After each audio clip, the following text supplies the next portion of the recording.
Hi, I'm Pip from Queen Pip Cards and the Card Making Know-How Academy. Have you ever wondered how to make your cards feel more you? Card making is a creative expression. And in today's episode of Crafty Corner, I'm going to share some tips to infuse your personality into every design. Do you ever wonder what your card style is?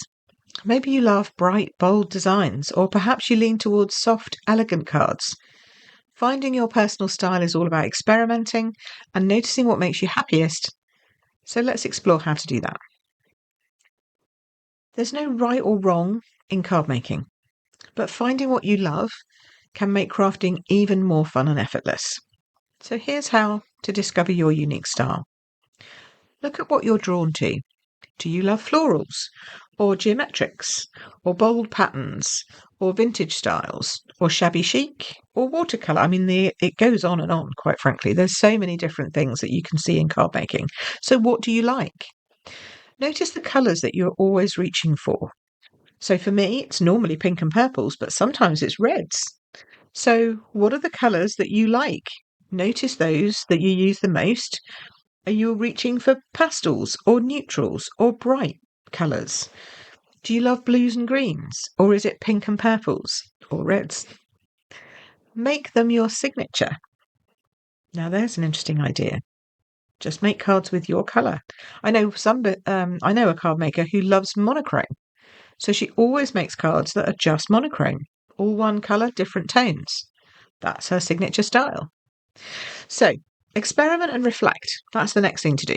Okay, try different techniques and take note of what excites you most. Do you love embossing? Do you love layering? Do you love blending? Do you love die cutting? Do you love watercolouring? Do you love alcohol markers? You might like all of it, but what's the thing that you go back to time and time again? And incorporate some of your hobbies. Perhaps you love gardening, or in which case use floral themes. Or do you like vintage, in which case have a go at some distress looked or distress edges, distress inks, etc. And why not add some handwritten touches? Now, I know, nobody likes their own handwriting, okay? But a handwritten note or sentiment adds warmth and personality and makes it uniquely you. So maybe don't do that for every card, but maybe for some special cards. Just add a piece of your own handwriting, because that might be something that people would love to keep. And it can become your signature style if you always have like a little tiny piece of handwriting, maybe on your cards. Once you identify your style, you can craft with more confidence and creativity because you know where you're going. So your cards should feel like an extension of you. When you make a card, someone should go, "Oh, Pip's made that," or "You've made that."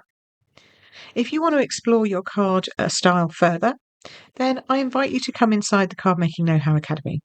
I help you define and develop your creative voice through guided projects and challenges.